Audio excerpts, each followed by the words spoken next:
మొన్న న్యాక్ కమిటీ వచ్చిన సందర్భంలో మేము కూడా ఇక్కడ రావడం జరిగింది.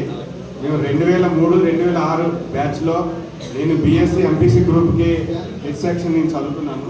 అలాగే శ్రీను గారు అలాగే సర్కిల్ కూడా అదే 2003-2006 బ్యాచ్లో BA చదువుకున్నారండి. ఆ రోజు రాజ్బాబు గారు చెప్పారు మన కాలేజ్కి సంబంధించి బ్లైండ్ స్టూడెంట్స్ ఉన్నారండి, వాళ్ళకి సంబంధించి కొంచెం స్పాన్సర్షిప్ రావాలని చెప్పారు. వెంటనే మా గ్రూప్లో ఉన్నటువంటి వాట్సాప్ ద్వారా మా బ్యాచ్ వాళ్ళకి చెప్తే కొంత వాళ్ళు స్పాన్సర్ చేయడం జరిగింది. అదంతా కలిపి ఈవేళ సార్ ఆధ్వర్యంలో ఆదిరెడ్డి అప్పారావు గారికి ఆయన సమక్షంలో ఇవ్వడం జరిగింది. చాలా సంతోషం. అప్పారావు గారు చాలా మంచి విషయాలు చెప్పారు.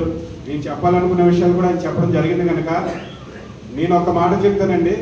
SKVT కాలేజ్లో చదువుకోవడం వల్ల మీరు రేపొద్దున బయటకు వెళ్ళిన తర్వాత ఒక 5 నుంచి 10 ఏళ్ళు గడిచిన తర్వాత మీరు బయటకు వెళ్ళిన వాతావరణంలో ఒక 10 ఏళ్ళు గడిచిన తర్వాత మీ భవిష్యత్తు బంగారంగా మారడానికి కారణం SKVT కాలేజ్ అనే మీరు తెలుసుకుంటారు. ఇప్పుడు చెప్పినట్టే మీకు అర్థం కాదు, అది కొంతకాలం గడిచినాక మాత్రం తప్పకుండా తెలుసుకుంటారు. అదేవిధంగా నేను భారతీయ జనతా పార్టీలో నేను కిసాన్ మోర్చా రాష్ట్ర ఉపాధ్యక్షుడిగా పనిచేస్తూ ఉన్నాను. పుష్కరాల పేరు చెప్పి ఆదిరెడ్డి అప్పారావు గారి ఆయన యొక్క ఆశీర్వాదంతో పాటు పురంధరేశ్వరి గారి మేడం గారి ఆశీర్వాదం కూడా తప్పకుండా ఉంటుంది. ఆ విధంగా నేను కూడా ప్రయత్నం చేస్తానని చెప్పి సందర్భంగా తెలియజేస్తా ఉన్నాను. నమస్కారం.